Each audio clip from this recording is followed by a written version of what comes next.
नमस्कार, IGNOU notes for you में आपका स्वागत है। अगर किसी ने हमारा चैनल को सब्सक्राइब नहीं किया है तो प्लीज़ हमारे चैनल को शेयर और सब्सक्राइब करना ना भूलें।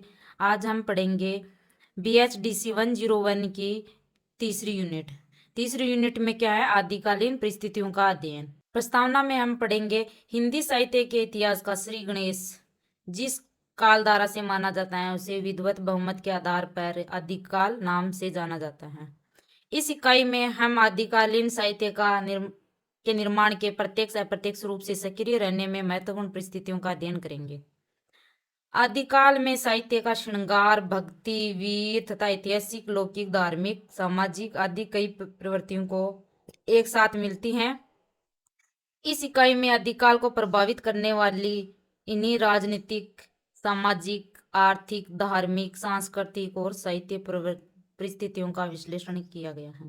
इस मूल विषय के अतिरिक्त इकाई में आदिकाल की ऐतिहासिक पृष्ठभूमि काल सीमा नामकरण आदिकालीन साहित्य के प्रेरक बिंदु तथा आदिकालीन साहित्य की सामग्री का स्वरूप आदि भी विवेचन किया गया है। तो सर्वप्रथम आदिकाल का अर्थ एवं स्वरूप की समीक्षा करें। सबसे पहले हम पढ़ेंगे अर्थ एवं स्वरूप। किसी भी साहित्य धारा का वह प्रारंभिक कालखंड जहाँ से उसकी शुरुआत होती है यो आदिकाल का वास्तविक स्वरूप को जान लेना सहज नहीं, किंतु भारतीय चिंतन धारा के उस महत्वपूर्ण काल के रूप में इसे जाना जा सकता है जहाँ परस्पर विरोधी तत्वों को एक साथ साहित्य में देखा जाता है। राजनीतिक उथल पुथल विदेशी आक्रमण का तथा दो संस्कृतियों के मिलन का प्रवेश वहाँ है।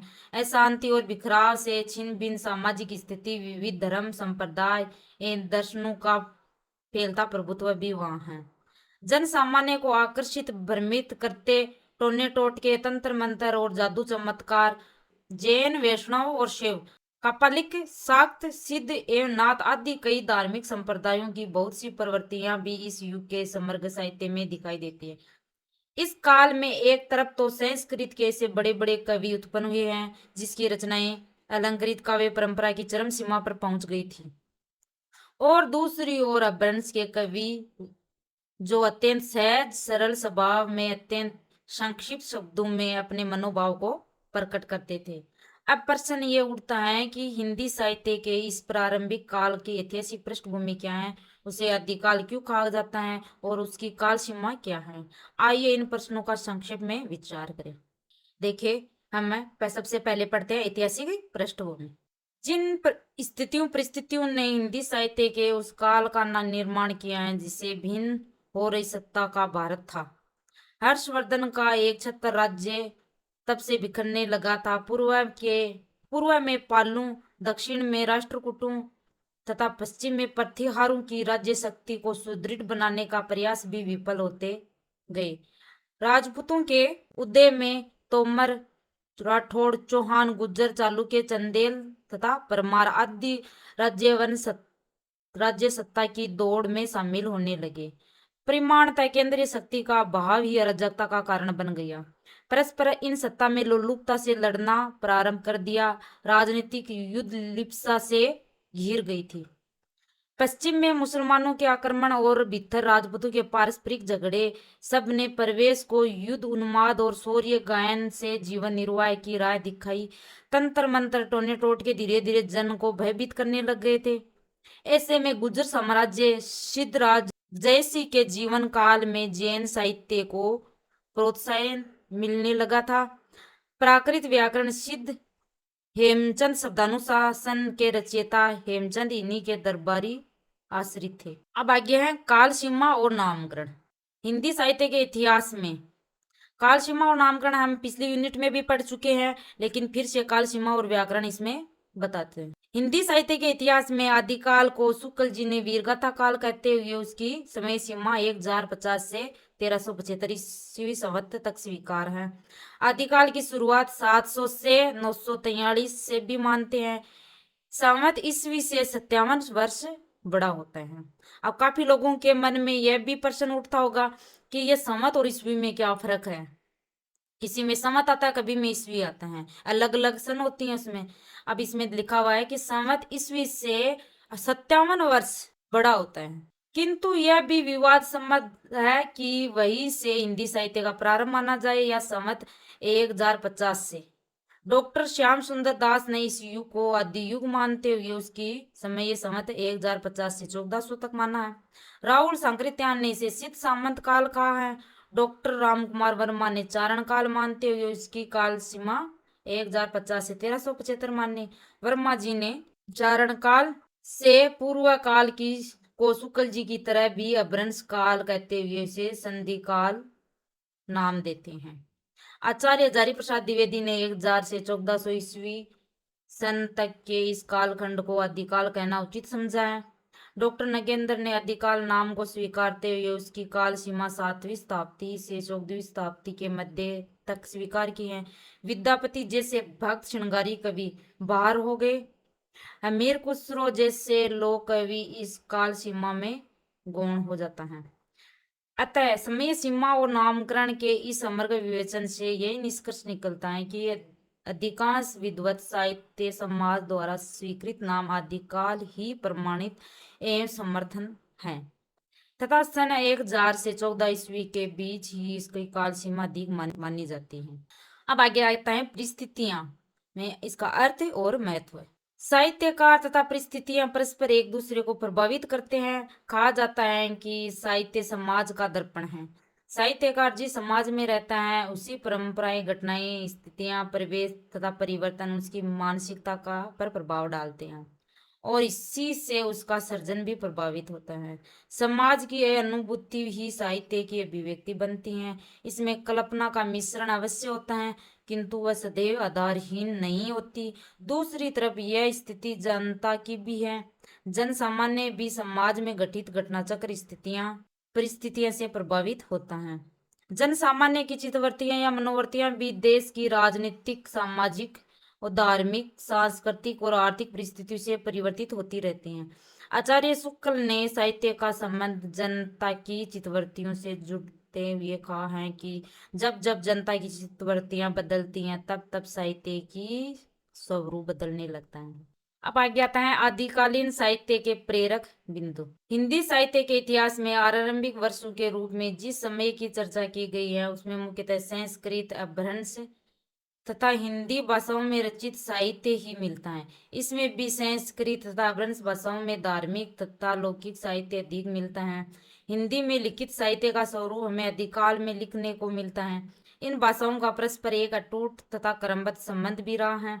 अपभ्रंश भाषा और साहित्य ने हिंदी साहित्य को कई तरह से प्रभावित किया। तो संस्कृत भाषा और साहित्य, अपभ्रंश और हिंदी दोनों को हिंदी साहित्य की पृष्ठभूमि तैयार करने वाले अपभ्रंश काल में भी संस्कृत भाषा तथा साहित्य का अत्यंत व्यापक क्षेत्र में लेखन प्रचलन चल रहा था। अतः विषय विविध तथा परंपरा बाहुल्य हिंदी को संस्कृत से ही मिला। साथ ही अपभ्रंश साहित्य के सिद्ध और जैन साहित्य का प्रभाव भी यहाँ अत्यंत मुखर रहा है। इस युग का संस्कृत साहित्य अगर धर्म, अर्थ, काम, मोक्ष, नीति, दर्शन, जीवन, काव्य शास्त्र, काव्य संप्रदाय, इतिहास, पुराण, भूगोल, कथा, ज्योतिष, तंत्र, जीवनी तथा काव्य एवं नाटक आदि अनेक विषय लेकर चिंतन मनन कर रहा था तो अपभ्रंश साहित्य केवल धार्मिक धाराओं में समेटा हुआ था। संस्कृत, अपभ्रंश तथा देसी भाषाओं के इस युग में ही हिंदी साहित्य के इतिहास का श्री गणेश हो रहा था। यही साहित्य धारा हिंदी के इस प्रारंभिक काल की प्रेरणा बन रही थी। अब आगे देखते हैं राजनीतिक परिस्थितियां। ऐतिहासिक दृष्टि से हिंदी साहित्य का यह प्रारंभिक काल 7वीं-8वीं शताब्दी से 12वीं शताब्दी तक के राजनीतिक घटनाचक्र ने हिंदी साहित्य को भाषा, भाव दोनों ही दृष्टियों से प्रभावित किए हैं।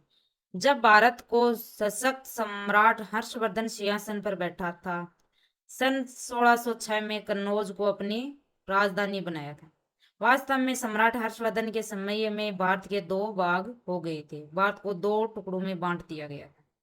पहला, नर्मदा के उत्तर में हर्षवर्धन का साम्राज्य था तो दक्षिण में चालुक्य वंशीय पुलकेशियादित्य का शासन था। 647 ईस्वी में उत्तर के सम्राट हर्षवर्धन की जब मृत्यु हो गई, बाद में पूर्व के पाल, दक्षिण के राष्ट्रकूट और पश्चिम के प्रतिहारों आदि के आक्रमणों ने उनकी शक्ति को क्षीण कर दिया। परिमाणतः 9वीं शताब्दी में प्रतिहारों ने कन्नौज पर अधिकार कर लिया। फिर लगभग 100 वर्षों तक भारत की केंद्रीय शक्ति उन्हीं के हाथों में रही। अनेक छोटे छोटे राजवंश जैसे जिसमें गुज्जर, तोमर, राठौड़, चौहान, चालुक्य, चंदेल, परमार तथा गहरवार आदि थे।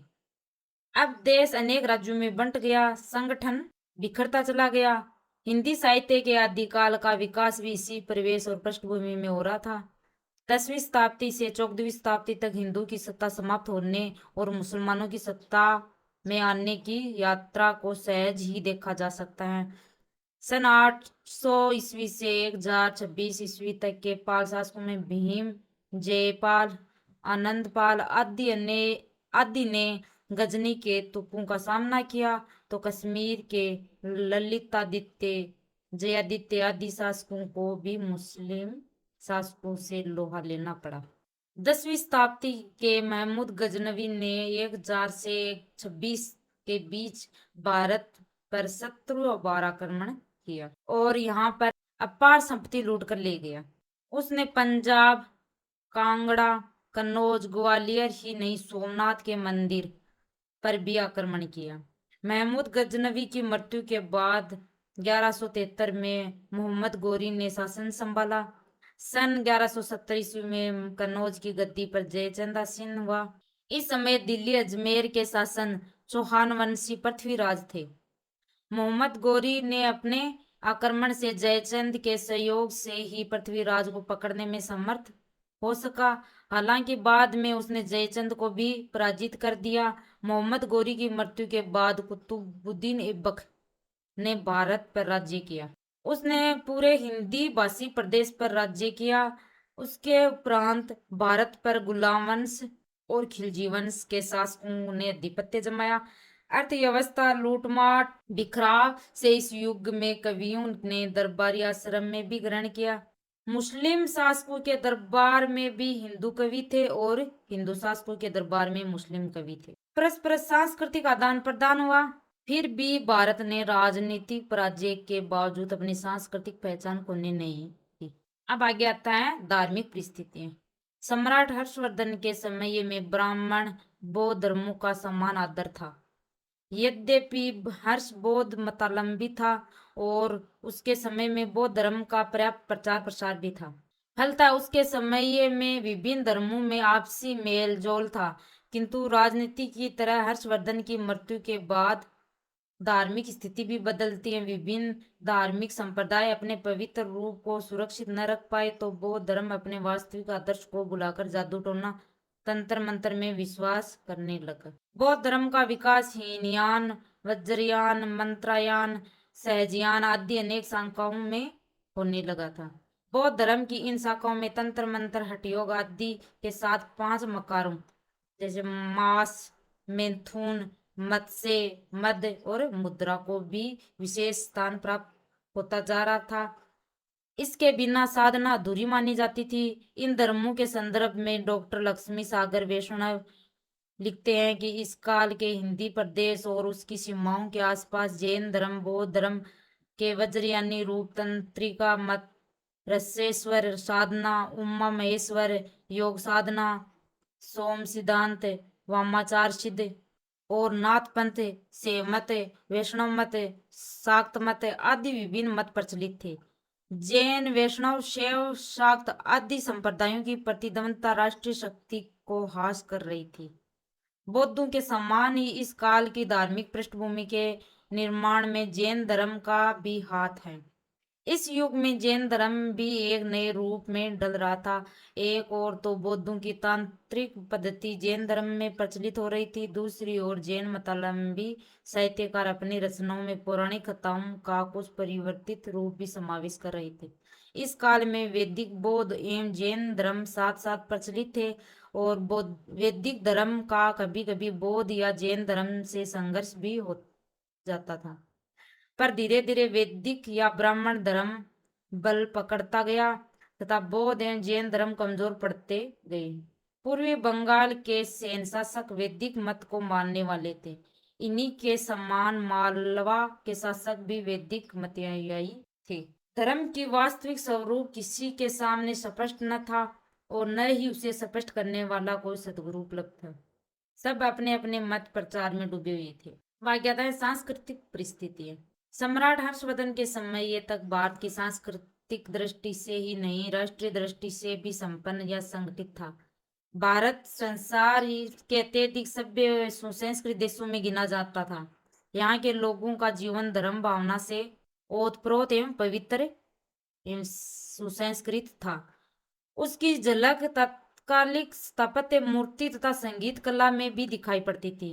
भुवनेश्वर, खजुराहो, पुरी, सोमनाथ, बेल्लोर, कांची, तंजौर आदि के मंदिर इसी कथन का प्रमाण है। ईसा की 11वीं सदी में मुसलमानों के आक्रमण और उनके बढ़ते प्रभाव के फलस्वरूप इस्लाम संस्कृति का प्रवेश जब इस देश में हुआ, तो उससे दोनों संस्कृतियां, हिंदू और इस्लाम संस्कृति का एक दूसरे से प्रभावित होना सहज स्वाभाविक था।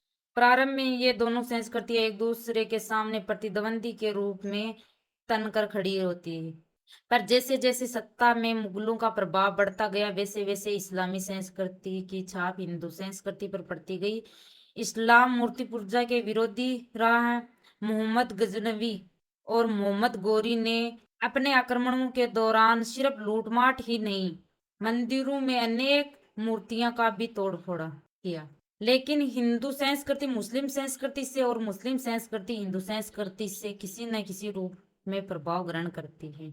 अब आगे आता है सामाजिक और आर्थिक परिस्थितियां।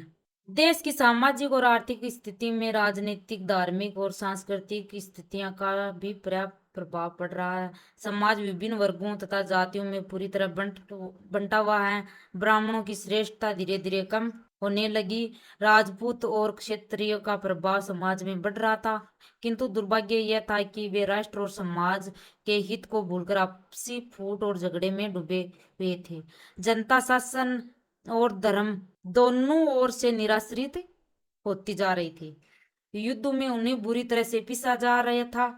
उच्च वर्ग के लोग भोग कर रहे थे तथा निर्धन वर्ग के लोग पिस रहे थे। शिक्षा की व्यवस्था का अभाव में सांप्रदायिक तनाव, सती प्रथा तथा अंधविश्वास जैसे अभिशाप मनुष्यों को भ्रमित कर रहे थे। साधु सन्यासी के शाप और वरदानों के बीच जनसामान्य आतंकित था। ब्राह्मण, क्षत्रिय, वैश्य तथा शूद्र नामक वर्णों में विभाजित कर भारत सामाजिक आदर्श खो बैठा था। अखेट, मल्लयुद्ध, घुड़सवारी, युद्ध क्रीड़ा, संगीत, नृत्य आदि मनोरंजन के साधन थे और कवियों के विशेष आदर था। भोजन और वस्त्रों की सफाई का ध्यान रखा जाता था। क्षेत्रीय में मदिरा, पान, भोग, अफीम खाने का रिवाज था।